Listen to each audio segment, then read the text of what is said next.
Let's dive right into this explainer and see if we can solve a massive psychological mystery. Why are we absolutely terrified of standing out from the crowd? I mean, seriously, today we are unpacking the psychology of conformity. You know, this fear basically dictates our entire lives, from the beliefs we hold to the daily routines we stick to. And it's not some new internet age problem either. Ralph Waldo Emerson actually nailed this nearly 200 years ago with a really powerful thought. He said, "For nonconformity, the world whips you with its displeasure." But think about today. Modern mass communication has totally magnified that whip, right?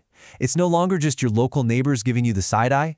The crowd now has this global power to ostracize, shame, and ridicule anyone who steps out of line. So, the really crucial question we've got to investigate here is why? Why are we so incredibly susceptible to this immense pressure? What are we actually running away from that makes us suppress our own individuality just to keep the herd happy?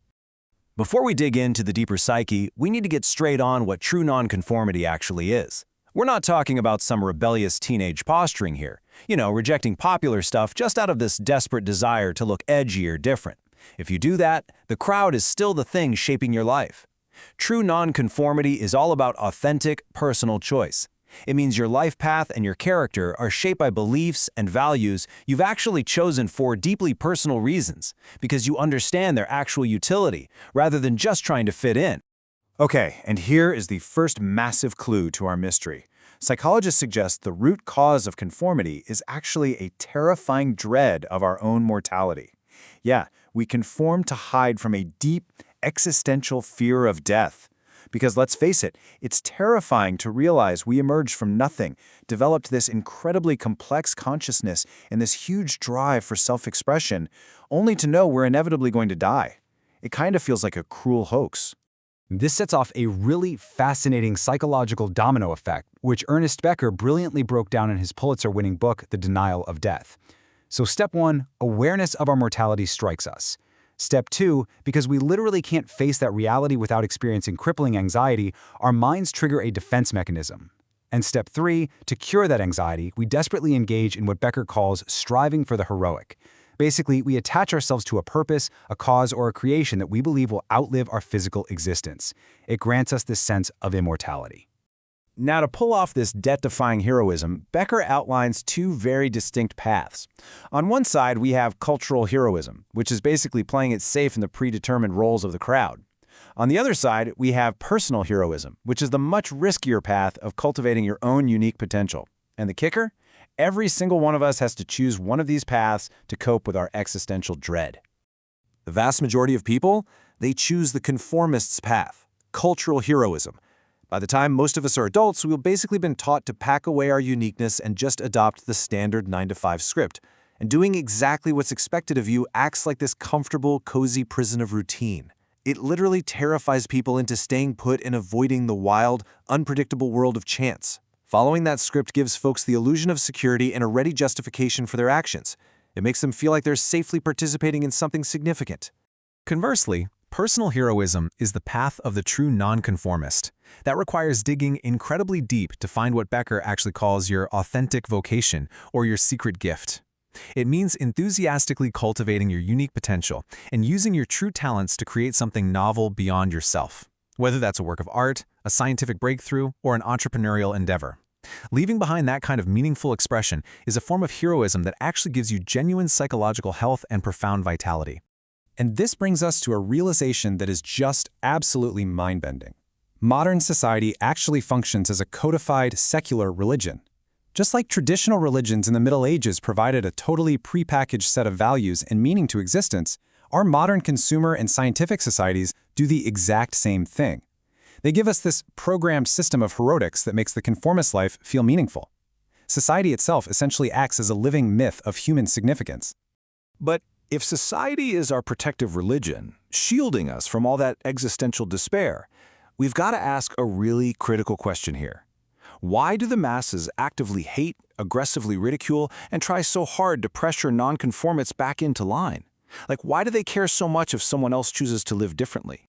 Well, the answer is that unique individuals act as dangerous heretics. Think about it. Like any religion, the myth of society only provides comfort if everyone buys into it.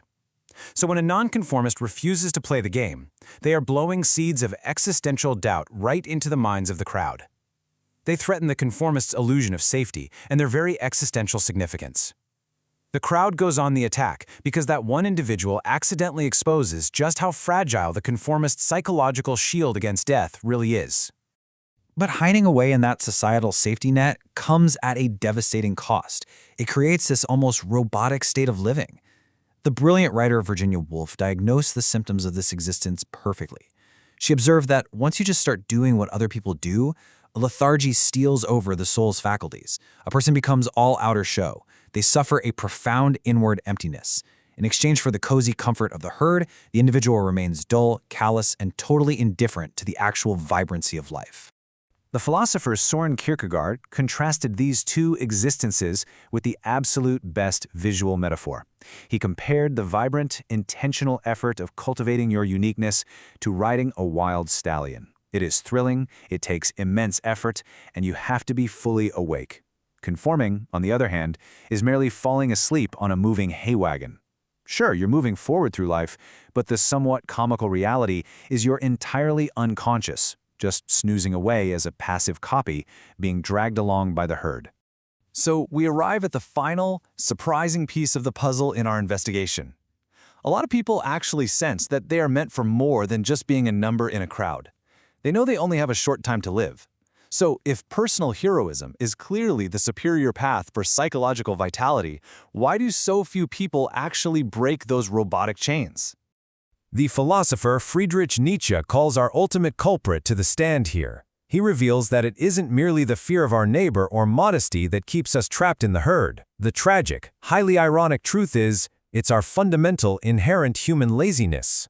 It takes a monumental amount of energy to forge your own path and cultivate your uniqueness. It is so much easier to just let society hand you a script. As Nietzsche brilliantly and brutally points out, men are even lazier than they are fearful. So, as we wrap up this explainer, I want to leave you to ponder this ultimate choice regarding your own brief existence. We all have this staggeringly short moment of consciousness wedged between two eternal darknesses.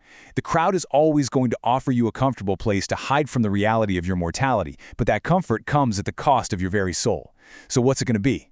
Will you wake up, ride the wild stallion, and embrace the magnificent risk of being yourself?